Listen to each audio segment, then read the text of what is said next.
Hello and welcome to the CX Files podcast for February 22nd, 2024. My name's Mark Hillary and I'm in Sao Paulo, Brazil.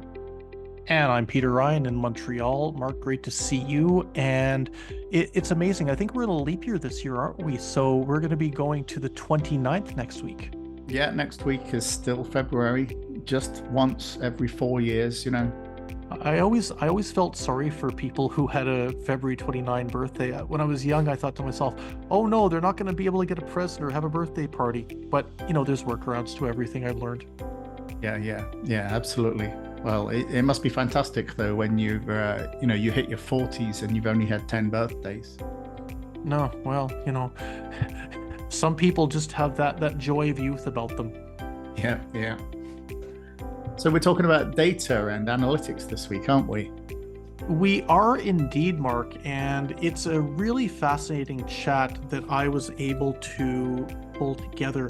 Now, my guest this week is somebody who is who's experienced in terms of data, who is somebody who loves data and the manipulation of data to really delineate trend lines in the contact center in the CX space.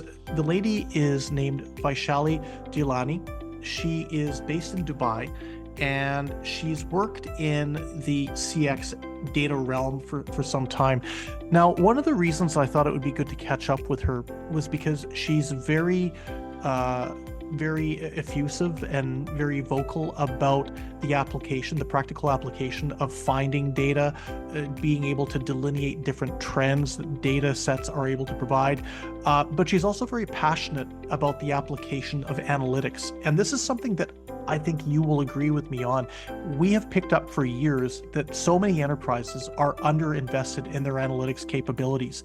The ability to mine data, whether it's on the front end, whether it's operationally, the reality is if you are without this capability, there's a huge amount as an operator that you're missing out on. And Vaishali, I think, very eloquently talked about the need for the proper investment in the right data tools, the ability to try and source talent that will be able to help make the most out of data tools.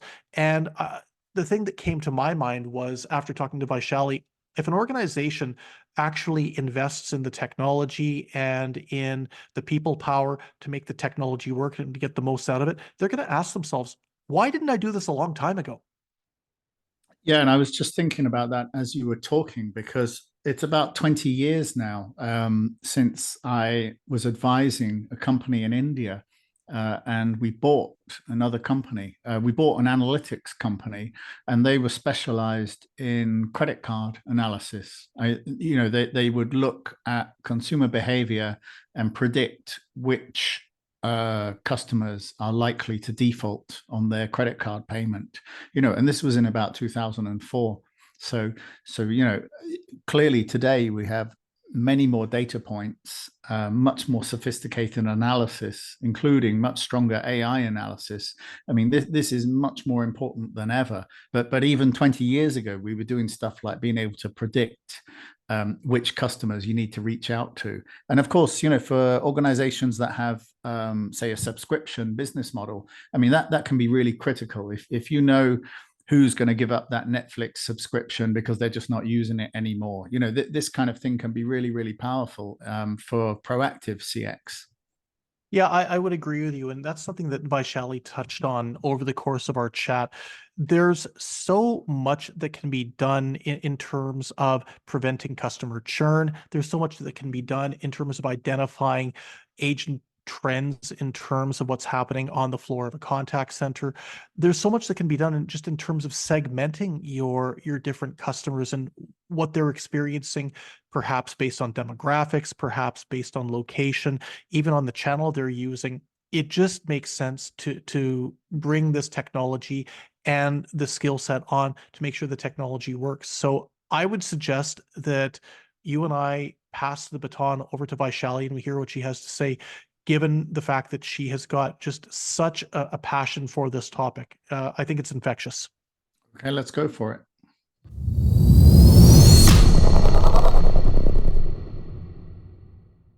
The CX Files is going to do a data analysis deep dive this week, and I couldn't think of anyone better to do it with than our friend Vaishali Dialani, who joins us from her home in Dubai. Now, I'm conscious for you, it's a lot later than it is for me. So number one, Vaishali, thanks for coming on the CX Files. And number two, thanks for doing it in your evening time. No problem. I'm super excited to be here with you and have this lovely conversation. Well, I can tell you, based on the pre-record banter before I hit the record button, I suspect it'll be a very lively one. Provided we don't get into my inability to make sure that my condominium is clean. For those listeners who obviously can't see, unfortunately, I have not cleaned up in the last few days. I was just very conscious and apologizing to Vaishali for my lack of salubrity. So anyway. That's another story for another podcast. Anyway, look, Vaishali, could you start my baby describing what it is exactly you do and the organization that you're affiliated with? Sure, absolutely. Well, CX wears many hats. I have to put it out there. Not every day is the same. One day we are gathering requirements. The other day we're interviewing. The next day we are like figuring out what the hell's going on and trying to keep ourselves sane. And one of the days we're designing customer journeys, doing research and a lot of it. So it's super fun because it gives a holistic experience of what you want to offer the customers. And then you kind of navigate the situations through with different projects that I work on. So what Konabos is a partner with in digital transformation for organizations that are looking to enhance their customer experience and even their digital platforms, be it app or the websites or anything else. Where I come in is I tell and I guide on what's the best experience for the customer based on primary and secondary research, work on identifying which type of research methodology should be used in the part of the process, actually design the customer journey maps, identify processes, all the normal stuff that CX people do, but above all, integrate data into it. Even though we might not have anything, we use secondary data and primary data in this process. So it's super exciting. I love this because as anybody who knows me, they realize that I'm a huge data fan. And this comes from my background in statistics and market analysis using quantitative as well as qualitative methods. But the reality is, I don't think that you can get to a good strategy without incorporating strong sets of up-to-date data as well as legacy data sets. So maybe from the standpoint of kicking off our chat today, could you talk about the importance, in your view, about leveraging different data sources when you're formulating a CX strategy? And I'm going to preface your answer that is by saying, I'm finding more and more organizations, whether they're enterprise CX departments or outsourcers, are really flying by the seat of their pants. They're flying by what they're seeing trending on LinkedIn or Twitter or Facebook. And in my opinion, that's almost a very superficial way of embarking upon a strategy. Yeah, I absolutely agree. And I think when it comes down to leveraging data sources, the first thing is you need to understand what are you looking for. I think that's the most important thing. Unfortunately, you might keep going and digging into your Google Analytics and different analytics platforms that you have, but not really find what you're looking for. The reason I'm saying that is learn your intent, know what you're doing and why you're doing. When you do that, you can then understand that customer understanding is the most important reason why you need to identify the right data sources. If you understand for a very simple fact that this Teams is on and on, so I'm just going to turn all the distractions off. CX is always on top of everything, so it's all good. Busy. It's all good. So what I was saying was that if you learn to deep dive with your customers and into your customers, it is important to understand that by analyzing different data resources, you can get a better understanding of who you're designing for, what they need, and how can you improve that process for them. Second thing I feel is 100% personalization, because in today's day and age, there's so many competitors that you can't keep up to everyone's needs. So And users have so many options, right? All customers have so many options. So how do you differentiate yourself from the market? With that personalization, use of data can really help. And if I had to pick one, I think it would be measurement. So A is customer understanding, B is personalized, and C, then you measure and iterate constantly. It's like, right now I know I have a set KPI, I know what I need, you iterate, etc., etc. So it's kind of a process that works through and through, to be able to leverage your data sources for better CX strategy. Yeah, and I think that that's the whole concept that we're talking about here. Find sources, find ways to correlate information, find ways to look for differences. I've never been a big believer when it comes to analysis in CX strategy about confirmation bias. Going out and speaking with a bunch of people or finding a bunch of sources that automatically agree with the idea that you've got in your head is a really dumb way of doing things. But again, it's the easy way out. It's almost like the path of least resistance that I find. And it's usually one that really goes nowhere in the long run. It might be some short-term gain for long-term pain. You know, I was talking with a friend of mine not long ago, and this doesn't really tie into CX, but you'll see where I'm going. They were intent on finding a new mobile telephone. They were tired of their current one, and they wanted to get the new, I guess maybe the new Samsung phone. So they went out and specifically looked at all the different boards that talked about different mobile phones, and always looked at the ones that were going to be indicating, yeah, this is the phone to get, this is the phone to get. After they got it, they found it wasn't all it was cracked up to be. And in a roundabout way, what I'm trying to get at here is being able to find different sources of data, being able to find ones that might be in conflict with each other is not necessarily a bad thing. Would you agree? Absolutely. I think it's important. Like I said, the first thing is the intent, right? If you don't know the intent, how would you identify your data sets? How would you know whether you're looking for a channel of communication, or you're looking for the touch point, or it's the communication history? What are you looking for? So if you don't have the right intent to do the purpose of what you're doing, you can't get the right data set. So I think they go hand in hand. So, Vaishali, we've talked a lot about the application of different ways of managing data, different ways of interpreting data and using it for CX purposes. But I'm in a bit of a confounded state right now, and let me tell you why. We all can agree the importance of using information sources and applying them strategically. But in the last survey of enterprise contact centers that we did in 2023 by Ryan Strategic Advisory, what it showed us was that as the analytics platforms, so the tools with which data is collected and assessed, as they become more complex, the less likely organizations are to be actually investing in them and deploying them.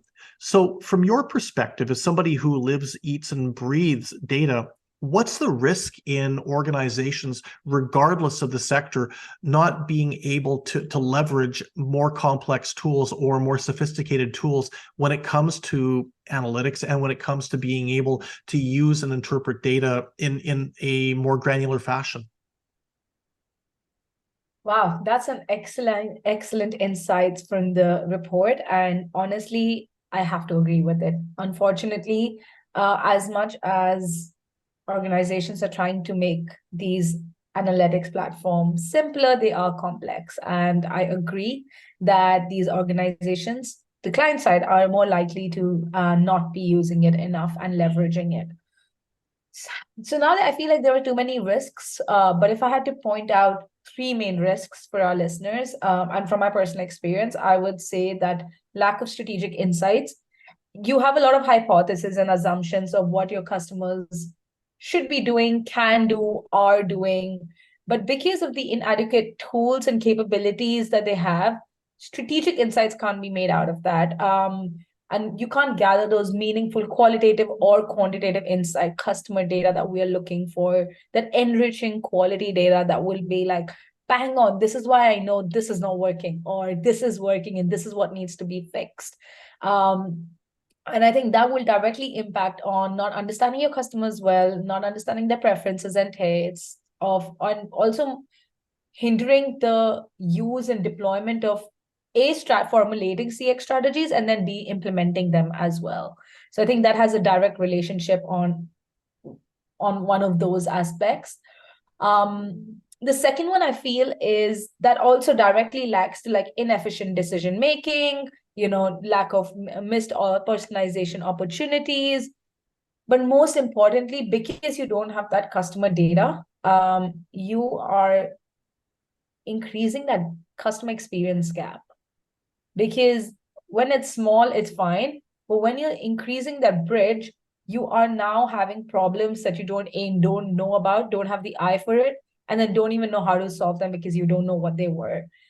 So you'll not be able to address root cause problems. You'll not be able to understand like why a customer is frustrated, what happened, at which process of an e-com purchasing a product did they actually get declined, or why did they get declined. So without these robust analytics tools, I feel organizations might really struggle to identify those root cause problems.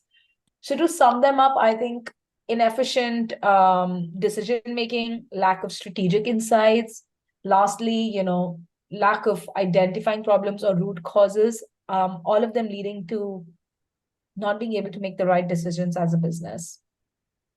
It just shocks me, though, the extent to which, just anecdotally, you talk to CX leaders, again, no matter what the space, and they recognize that they need to get as granular as possible when it comes to the analytics platforms that they would like to deploy. But what we're finding in our same level of tracking is that within the scope of budgets, within the scope of investment capacity, enterprises are cutting back when it comes to CX, when it comes down to what CX decision makers can spend as a percentage of the overall budget. This is actually shrinking. So this is a very worrying trend. And I would dare say, if we take a look at the traffic on LinkedIn, if we take a look at the traffic on different social media platforms in terms of the level of anger consumers are facing, it's very clear that these cutbacks that have been happening for a while now are clearly having an impact. And it's not necessarily the impact that I think most enterprises would be looking for. Yeah, I absolutely agree with you. And unfortunately, it's not just in one industry, right? It is A, a market trend, and B, also the customer needs that you're trying to fulfill. So I think there are a lot of ways that CX leaders can now take a step on by taking certain actions to be able to make sure that we try and keep up on our own game, but also make sure we are the voice of the customer. Okay, well, let's finish off our chat today, Vaishali, with a question as we look to the rest of 2024. As somebody who is integrally involved in our space, as somebody who's integrally involved in formulating strategies for CX operators, for CX decision makers, what advice do you have for leaders in our community when it comes to the rest of this year? You'll see the biggest smile on my face right now because I'm like, I have a bucket of them. I don't know which one should I choose and talk about. Choose them all. Choose them all. I'm big on research. Based on my experience, I feel research should be prioritized when organizations or customer CX leads are, formulating their investments and strategies. They need to really have a thorough research on what their customer needs are and kind of prioritize those customer-centric technology investments. Like, what does my customer need, and what tool that can I use that acts as a co-pilot with me to help service my customer? I think that's one of the key things. So research enough to be able to say exactly what tools, customer-centric technology tools are required for the organization and the business as a whole to meet your customer needs. Walk backwards. Instead of thinking as a business, what tool you need, think about what your customers need, and then walk backwards towards finding that product or that service or that technology that will help you. Secondly, I think embrace omni-channel experiences. And when I say embrace omni-channel experiences, I mean that, when you're having a technology in place, don't only think that this is going to be for my desktop and not for an app or for any other in-store experience that the customer is going to have. Remember, when it comes to CX, it's more enhanced in a holistic experience that the users receive in store or online. So be it at any touch point, make sure that the technology you have can encompass those touch points that will help get to better analytics and robust data as well. Obviously, we spoke about data analytics and data management, but I want to definitely tap into cleaning the data. You can have all these possible tools and technologies in place, but without good, rich data that you're inputting in your backend systems, you will not be able to get the right output. So input is as important as the output you want to receive. So always try, and whether you're a developer or you're, into the technology field, try and make sure that there is proper data validation in place, that customers are entering the fields that is required. So once you have that data with you, you can then think what you want to do with it, rather than thinking what you want to do with the data and not actually having clean data in place to be able to really bring use to it. I think these are top 3 things that I would want to focus on. We all talk about, how we can enhance personalization and all of that. But one last thing I want to push and definitely talk about is the art of listening skills. So most of the time when we look for customer feedback, we think, oh, the customers told me this because we found out from the customer service team, and that's when we get the result. But customers are complaining even when they're not saying anything. Them not using your product is an indication to something. So try and look for those things that are quite unseen or unheard of. They will really help you dive into your customer needs and expectations better. Well, this has been absolutely fantastic. So, Vaishali Dialani, it is great to connect with you for what I hope is going to be the first of many discussions on the CX files. So thanks again for chatting with us late in your evening, and we look forward to speaking more in 2024. Thank you so much. It was absolutely lovely speaking with you, and I really enjoyed our chat. And thanks once again.